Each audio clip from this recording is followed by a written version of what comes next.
All right. You've been working hard on your music. You're ready to record it. You're ready to put it out there for the masses. But who do you get to help you? Are you looking for a producer? Are you looking for a mixing engineer? That's what this video is for.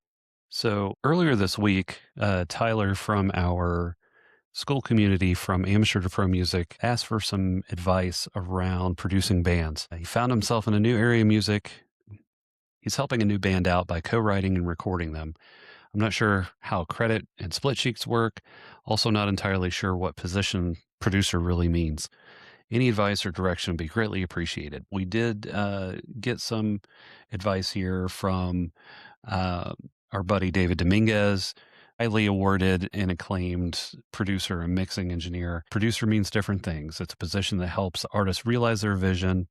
That could include songwriting, arranging, lyrics. It can be helping with instrumentation, engineering, and mixing. But define the meaning from the artist up front. The producer I admire most once told me I could throw 100 ideas out to a band and they could reject 99 of them. And the one idea they like, they actually don't use the full idea, but it morphs into something cool. Then I did my job. So I love David's response here. I'm going to dive a little bit deeper, just kind of getting a little bit more specific into this. Okay, so why do these studio roles get confusing? In my opinion, I think a lot of it is because many producers, mixing engineers, and so on have wore multiple hats during a particular recording or process. And in turn, a lot of these get interchanged, the word producer being the most. But what a producer actually does is they are providing creative leadership. They assist with things around like song structure and arrangement. They provide coaching on the performance. You should do this vocal phrasing a little bit differently, or do palm muting instead of open, things like that. They also do things around sound selection. So specific tones that you're looking for, specific instruments that you want to add and take away to the feeling, creative decision making. Figure out like, hey, does this part really need to be 16 measures long, or can we say the same thing in 4? And also some pre-production planning. So in the traditional sense, with some people, you generally go into pre-production before you go into the studio and actually do the recording itself. So sometimes they help with that. Like when you're creating demos, they will help set up pre-production for you. Now, what a mixing engineer does is technically a little bit different. They're the ones that are actually turning the knobs and pushing the faders. They're balancing levels. They're working with EQ and compression. They're working in depth and space and stereo imaging, and also making sure that whatever the mix is translates across different playback systems. For instance, your car, your headphones, your surround sound in your house, or in the studio itself. All right, so the difference between a producer and a mixer, just kind of looking at a side-by-side comparison, a producer shapes the song. They have creative authority. They are involved early into the actual recording and the writing of the song. They help guide the performances and the instrumentation. And they have some say in the actually making song decisions. Now, a mixer, on the other hand, they shape the sound. They're the ones that help with the technical authority. They're doing post-production. So you're actually in the studio, the stuff's recorded.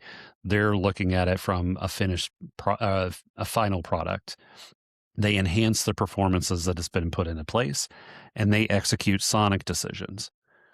Now, some people working with producers and or mixing engineers forget about the mastering part. So mastering and mixing are two very different things. So mixing is focusing primarily on the individual tracks, and they deliver a finished stereo mix that is then sent for mastering.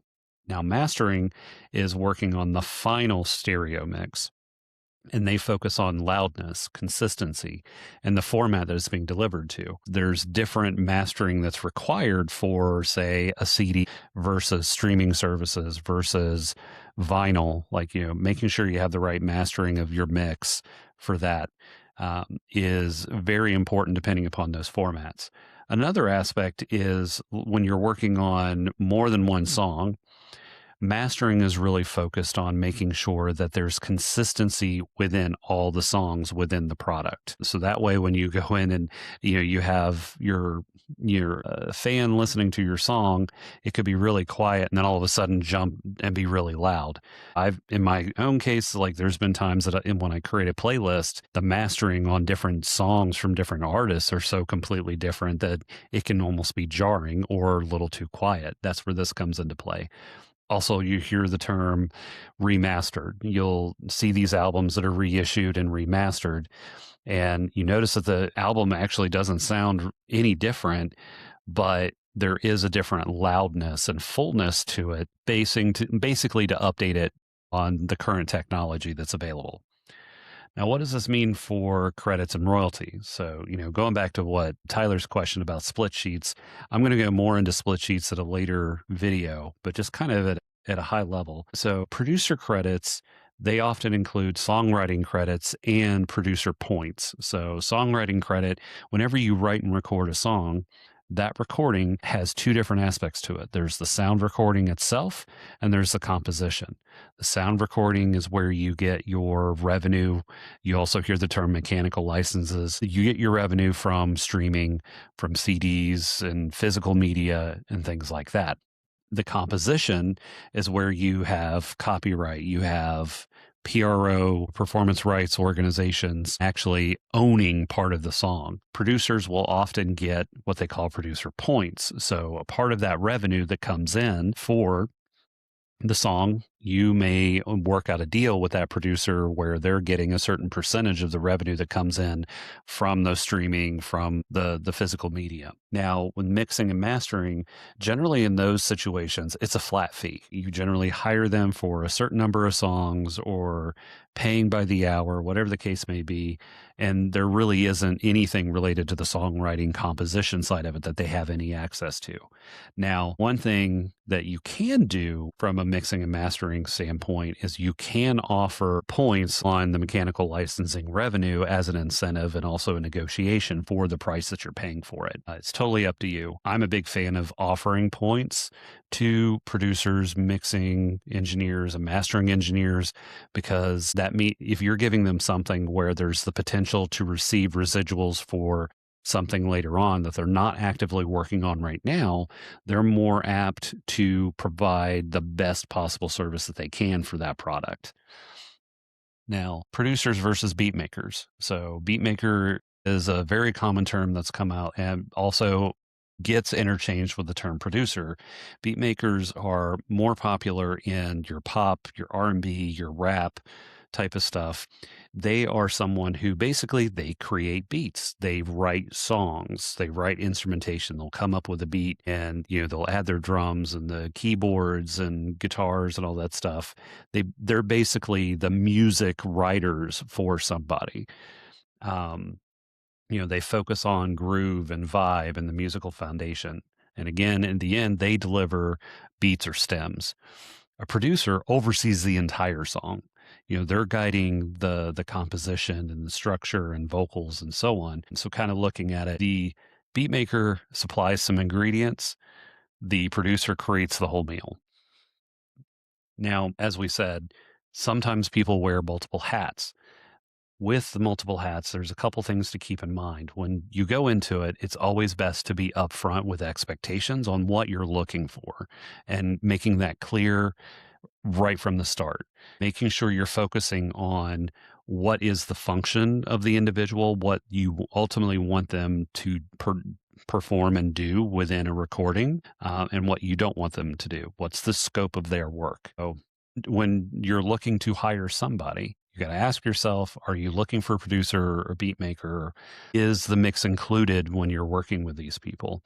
And also being upfront with asking how they want credits to be handled. When, and looking at it from a hiring perspective in the development of your song, are you in early development? Like, do you have some song ideas, but you don't have anything fully fleshed out? You probably want a producer. If you have a finished song, then you feel is pretty confident with it. That's where you need someone just to mix it. And then, of course, making it release ready. That's where the mastering engineer comes in. In essence, making sure that roles are jobs, not labels. They're functions. Being clear on what the expectations are of the individuals upfront provides better results in the end. If you liked what you saw, put in a comment like, what's your biggest confusion related to this? Or what's been your experiences when working with a producer or a beat maker? Also, subscribe to the channel if you want to see more artist development content. And if you need any further assistance with artist development and training, reach out to www.darkstreammusicmanagement.com, send me an email, or join the From Amateur to Pro Music Skool community, where you could have questions answered by a plethora of people within a community and like-minded folks kind of helping each other, as well as additional targeted, more in-depth training and downloadable resources and templates. Thank you and see you next time.